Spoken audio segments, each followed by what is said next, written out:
En la sesión de hoy vamos a resolver el siguiente problema. Un electrón que se mueve con una velocidad de 5 por 10 elevado a 3 metros por segundo entra en una región del espacio en la que hay un campo magnético uniforme, dirigido en sentido positivo del eje Z. Recordar uniforme que es constante. A la derecha he representado en un eje las dos direcciones, el campo magnético en este caso en sentido positivo del eje Z y la velocidad de la partícula que se encuentra como punto amarillo en el eje positivo del eje X. Antes de empezar con la pregunta del apartado A, lo primero será colocar los datos, en este caso el valor de la velocidad con su dirección. En este caso nos dicen que un electrón, recordad que un electrón tiene carga negativa y el valor es una constante, es 1,6 por 10 elevado a menos 19 coulombs.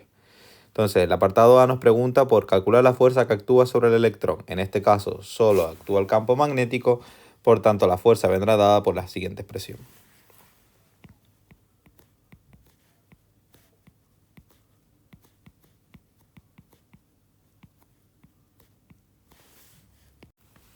Dado que conocemos los tres valores, lo primero va a ser sustituir. Vamos a empezar realizando el producto vectorial.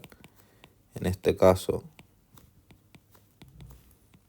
dar producto vectorial. Primero lo poner los tres ejes. Primero la velocidad. En este caso solo va a tener una dirección. En el eje Y. 0 para J y 0 para K.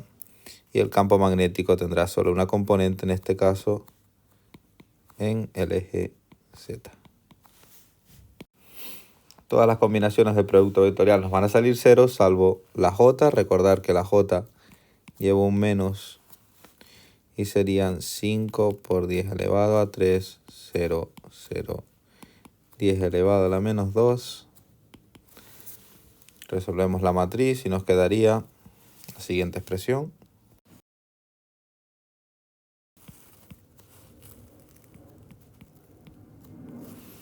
...50 menos J... En física tiene más sentido dejar el menos al eje, a la dirección. Así vemos cuando se puede anular. Y ahora que ya conocemos el valor del producto vectorial, simplemente sustituimos. Valor de la carga es menos 1,6 por 10 elevado a la menos 19 por 50. Todo eso. Sentido negativo del eje. Y vemos a ver cuál resultado nos sale. Nos saldría menos 8 por 10 elevado a menos 18. En este caso la fuerza se mide en newtons y la dirección en el eje NZ. Dado que tenemos dos signos menos, en este caso tanto de la componente como el propio de la carga, lo que provoca es que se invierta la dirección, la carga actuando una fuerza en el eje positivo del eje J, tal y como ocurría con la regla mano derecha cuando nos tratamos un electrón. Lo que provoca es un cambio en la dirección de la fuerza. Lo que hemos hecho ahora es representar esta fuerza que nos ha dado en el sentido del eje de la Y en nuestro eje de coordenadas. Como ves, en ese instante lo que provoca la partícula es un movimiento a girar o a tornar. A modo de ampliación vamos a ver lo que provoca el campo magnético en la partícula. Dado que estamos en tres dimensiones, esto requiere un dibujo un poquito más abstracto. En este caso voy a simbolizar mediante puntos. ¿Qué simbolizan los puntos? Que el campo magnético es como si atravesara la pantalla hacia nosotros.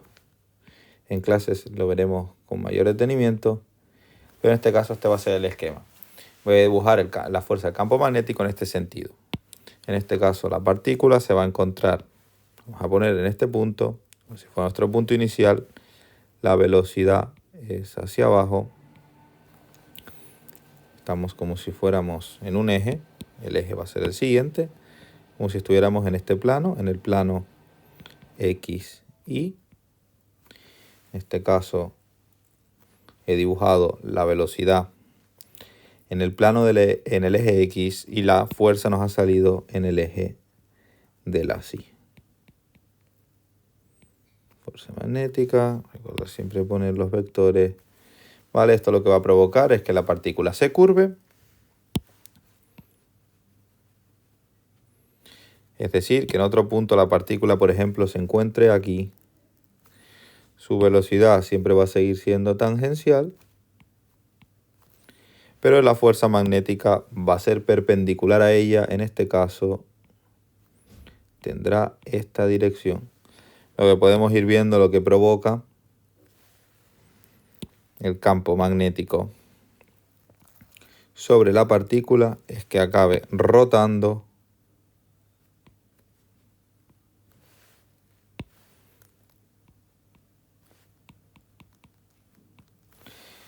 alrededor. La trayectoria que va a acabar haciendo la partícula va a ser una circunferencia alrededor del eje Z, que es donde se sitúa el campo magnético. Ya digo, es un dibujo en 3D, un poquillo difícil de ver, lo veremos en clase con mayor detenimiento. Terminado el apartado A, nos preguntan por determinar el radio de la órbita circular que describe el electrón. Como vemos, cuando actúa un campo magnético, lo que provoca es que la partícula acabe realizando una circunferencia alrededor del eje Z, en este caso, que es el del campo. Por tanto, acaba describiendo una trayectoria circular. Para poder describir el radio, lo que primero tenemos que conocer es las siguientes relaciones. Primero sabemos que la fuerza magnética dada por esta expresión la podemos igualar a la masa por la aceleración. Recordad que en este caso no hay campo eléctrico ni campo gravitatorio, entonces la única contribución que tiene a la aceleración en este caso es la fuerza magnética. Dado que va a ser un movimiento circular, esa aceleración se le conoce como aceleración centrípeta, la cual la podemos poner como la fuerza magnética entre la masa. Si nos vamos a los movimientos circulares, observamos que también la aceleración centrípeta la podemos expresar como la velocidad tangencial entre el radio. Ya vamos viendo un poco la relación que tenemos entre lo que nos está pidiendo el apartado B y lo que obtenemos. En este caso lo que vamos a hacer ahora va a ser sustituir las ecuaciones de tal forma que nos va a quedar la siguiente expresión. Tenemos en cuenta la siguiente expresión, ahora simplemente pues expresamos que la carga por el producto vectorial de la velocidad y el campo magnético es igual a la masa por la aceleración. Dado que conocemos que va a ser un movimiento circular uniforme, pues simplemente vamos a poner esa aceleración como una aceleración centrípeta. Recordar que la aceleración centrípeta era simplemente, si por ejemplo tengo una circunferencia, la aceleración centrípeta está relacionada con ese componente de giro y no tangencial. Siempre es hacia adentro. Teniendo claro cómo es el tipo de movimiento al que nos vamos a presentar, lo siguiente va a ser ir resolviendo el problema para poder despejar el radio. En este caso, dado que simplemente se encuentra el campo magnético, resulta más sencillo desarrollar la expresión en función del producto vectorial en vez de trabajar con el producto vectorial, ser el seno del ángulo que forman ambos vectores, la masa por la velocidad por el radio al cuadrado. Recordar que ambos vectores, como se puede ver en el dibujo, son perpendiculares, por tanto el ángulo que van a formar aquí va a ser de 90. Seno de 90 es 1, por tanto lo que al final me acaba quedando va a ser la siguiente expresión. La masa por el módulo de la velocidad, ya de los componentes de dirección al trabajar con el seno del ángulo, pues los eliminamos y simplemente por medio del dibujo donde vamos a sacar la dirección de cada uno de los vectores. Pues simplemente lo siguiente que vamos a realizar va a ser despejar el radio. Tenemos la masa por la velocidad al cuadrado. Abajo nos van a quedar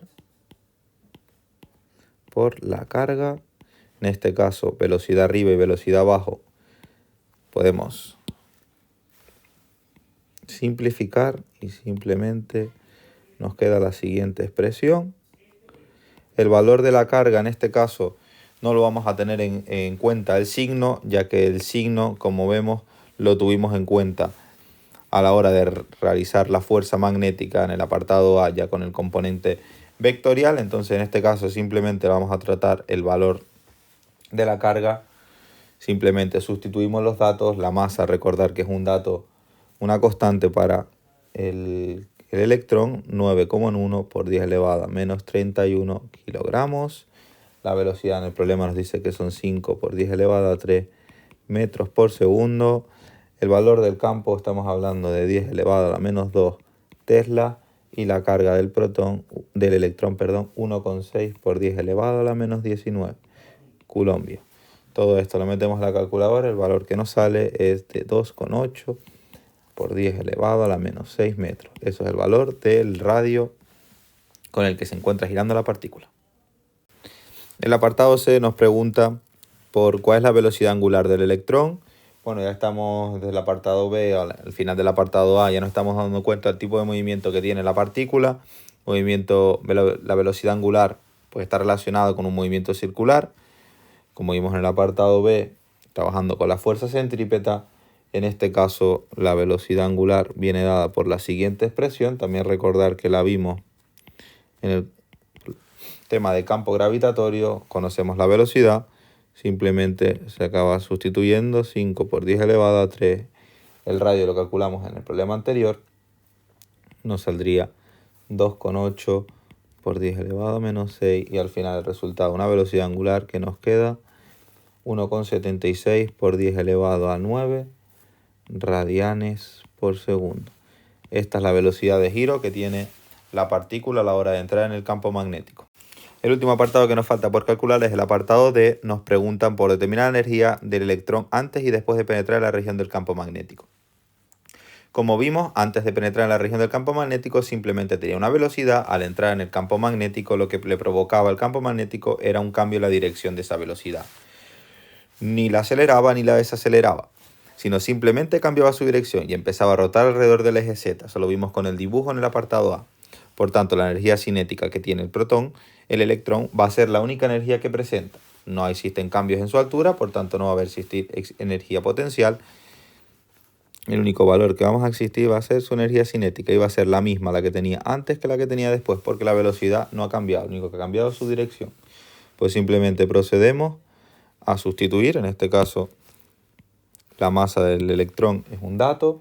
Como sabes, una constante, 9,1 por 10 elevado a la menos 31 por la velocidad al cuadrado. En este caso ya la voy a incluir directamente al cuadrado y llegamos a que el resultado de su energía cinética viene 1,14 por 10 elevado a menos 23 julios.